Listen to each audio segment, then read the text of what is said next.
Remember what I said. A Satanist walks in and says he's a Satanist. We're not going to listen. But something that's 90% Christian or 100% Christian just with the wrong emphasis, it can turn a gospel-believing church into nothing more than a bunch of self-righteous people full of legalism. And so let's now go back and look at the fuller context of this text, and then we'll understand it. And to do that, we've got to come out of chapter 4, and we've got to reverse our engines and go into chapter 3 and look at verse 16. Well, let's go back to verse 15 of chapter 3 of 1 Timothy. It says, "But in case I am delayed, I write so that you will know how one ought to conduct himself in the household of God." What are the priorities in the household of God? What should the household of God be doing? How should it act? But not just act. Act is always based on how do you think. What do you believe? The household of God. Now look at this. Which is the church of the living God and the pillar and support of the truth. As individuals, we have a holy deposit given to us, and that is the truth of God. But as a collective people, we also have a holy deposit given to us, and that's the truth of God. As individuals, you and I have the responsibility to maintain the truth we have learned, to learn more, and to share it with others. And collectively as a church, when we come together and the world can see us together, we have the responsibility to guard the truth. It is our responsibility. And it is a tremendous one. And mark it, you'll be held accountable on the day of judgment. You're not concerned for truth. You're not concerned for maintaining it, teaching it. You will be held accountable as a believer on the day of judgment for the truth that's been given to you and the truth that you've maintained. Now, he goes on and he says this, "By common confession, great is the mystery of godliness." By common confession. He says, I don't even need to say this, but I'm going to say it. That's what he's saying. He said, it is commonly known. If there is a truth which everyone in Christianity knows and is in agreement with, it is this: great is the mystery of godliness. How can a wretched, radically depraved sinner, God-hating, sin-loving, become a man or a woman who is godly, full of piety, full of Christian virtue? I mean, if anyone would ask that question, you've probably heard me say this before, but it is a greater demonstration of God's power when He converts a man than it is when He created the universe. He created the universe ex nihilo, out of nothing. But when He recreates a man, He does it out of a mass of radical depravity. I remember my years in Peru. There was a family, I won't mention their name, but they were both lawyers. And the husband was a scoundrel of scoundrels. He was a scoundrel among lawyers. He was a scoundrel. And he was converted. And he became one of the finest men I have ever known. One of the finest. How does that happen? That's a mystery. And see, one of the reasons why it's so important that you understand the doctrine of depravity is so that you can revel in that mystery. If you think that men are just pretty much good and God just kind of, does a little bit, touches them a little and brings them into His family, then you can't appreciate the gospel. But when you realize that Hitler is what you would have been if God had not restrained your evil, then when you see yourself with new virtue, loving God and loving people, you go, great is the mystery of godliness. It's a mystery that science hasn't been able to figure out. I mean, we can land a man on the moon, but we can't make a safe neighborhood. God can. God can. Because He can change the people who are in that neighborhood. Great is the mystery of godliness. And what is that mystery? We see it before us here in verse 16. It is the gospel. It is really a person. He. Mystery of godliness. He. Christ, the Son of God, who was revealed in the flesh, was vindicated in the Spirit. What does that mean? That when He was raised from the dead, it was God's vindication of His Son. If you have any doubt whether or not Jesus of Nazareth was the Son of God, God answered that question. He raised Him from the dead. And if that's not enough vindication for you, if that's not enough evidence, then I've got some bad news instead of good news. No other evidence will be given to you. He raised Him from the dead, and He vindicated Him. He was seen by angels. He was proclaimed among the nations. One of the things that's so important to understand about Christianity is it wasn't done in a corner somewhere. It isn't some hidden or nationalistic religion. It's been proclaimed among the nations, and people from every tribe and nation and language. Most have already come into the fold, and others will before He comes back. You see, when you look at Christianity from the perspective of the West or the United States, you might say, wow, small minority. Small minority. You go to Indonesia, you look at the amount of Christians, and you might say, small minority.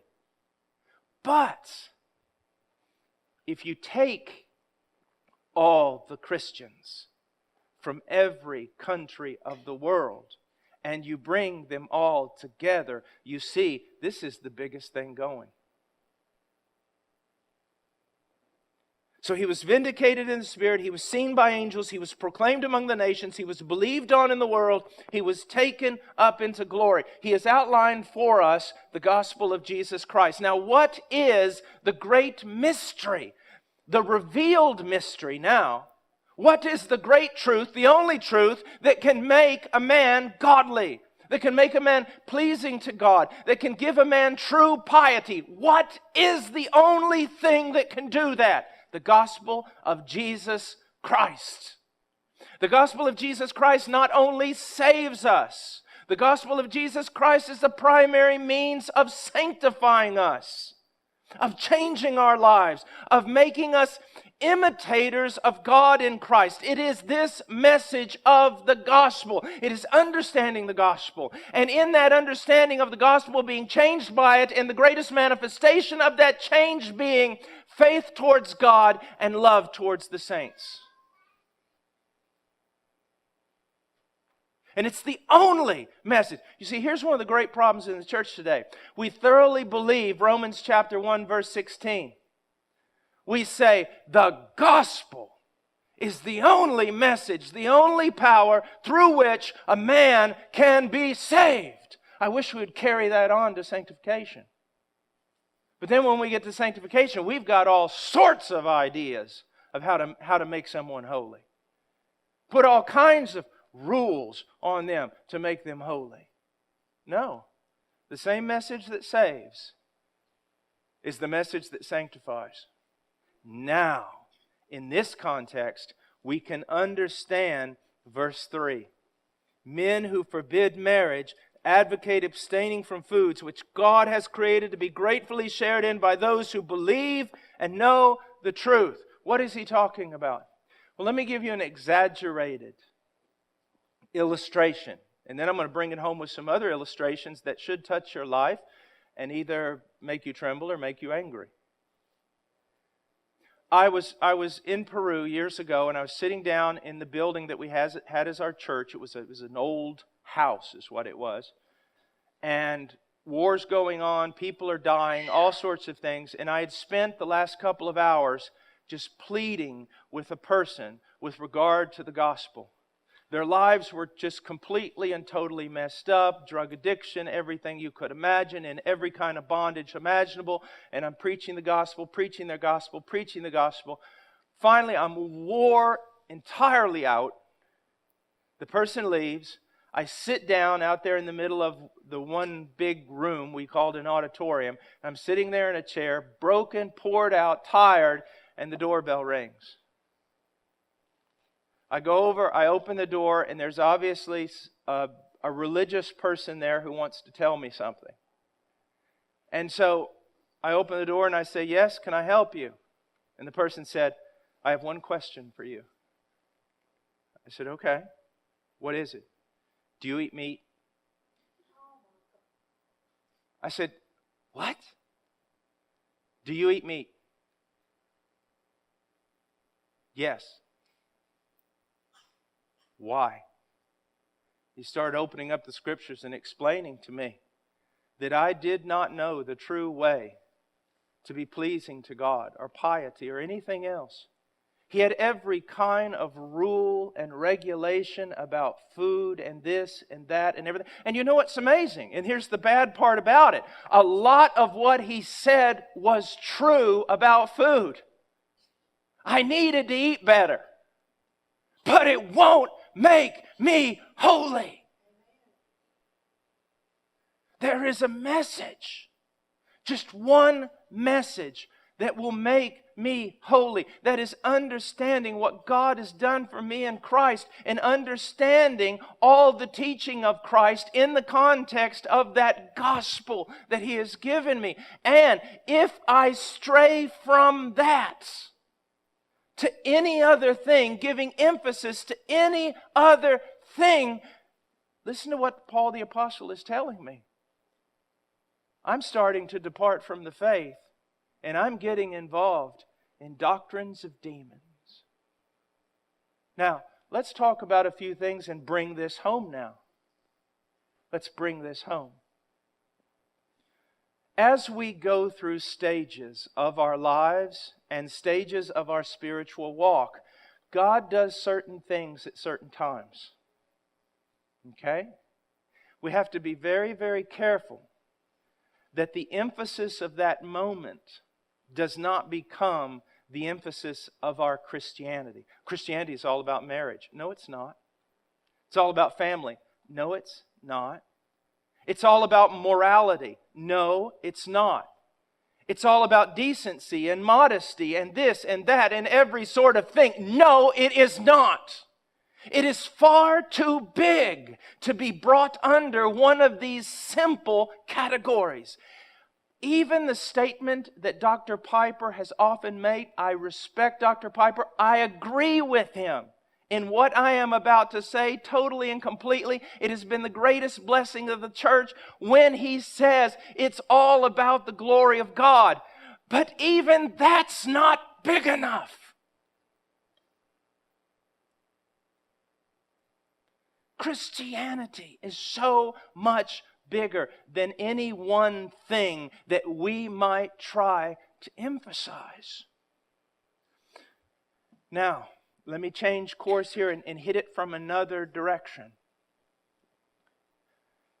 Your Christianity, when someone looked at it, what would be the emphasis?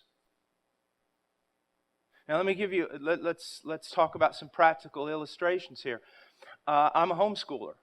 I teach people about homeschooling. I believe that homeschooling is very, very correct, very, very proper, very good thing to do. All right? I had a pastor call me years ago and he goes, Brother Paul, I want you to come out and preach to my church. I said, well, why? He said, I'm afraid that there are many people here in this church that are lost. I said, why? Why do you feel that way? He said, because they're homeschoolers. I said, brother, you homeschool. He goes, yes, but homeschooling is not my banner. He goes, I got people in this church that if I asked them to stand up and give their testimony, I think they would say something like this. 5 years ago, I discovered homeschooling. Homeschooling is not Christianity. It is not the badge of you being godly. It is not the great means in order to raise great children. It is the gospel of Jesus Christ. Morality. Let's look at that for a moment. We want to teach our children manners, and we want to teach them how to walk and how to talk. We want to teach them how to think. We want to teach them proper logic. All these different things. We want them to know how to say, yes, sir, no, sir, stand up straight, shake men's hand, look people in the eye, act like a lady, dress like a lady, all these different things. But if that's the emphasis of your Christianity, you're teaching doctrines of demons. All those things ought to be taught. They ought to be taught. But they are a small thing. What must be taught is, look, wife, look, children, look, son, look, daughter, at this great God and what He has done for you. All your piety, all your loyalty, all your Christianity must come forth from this one thing. He shed His own blood for your soul. My greatest, if I could say, and it's almost unbiblical to talk this way, but if I could transmit anything of myself to my wife, to my children, any truth that is central in my life to you as a congregation, it would be the magnificence of the person of Jesus Christ, the unfathomable work that He has done for us, and cause you all to pledge your hearts in loyalty to Him and to love Him and be mesmerized by this thing, by this person, by Jesus Christ. Now, all these things I've mentioned are so, yes, they're important.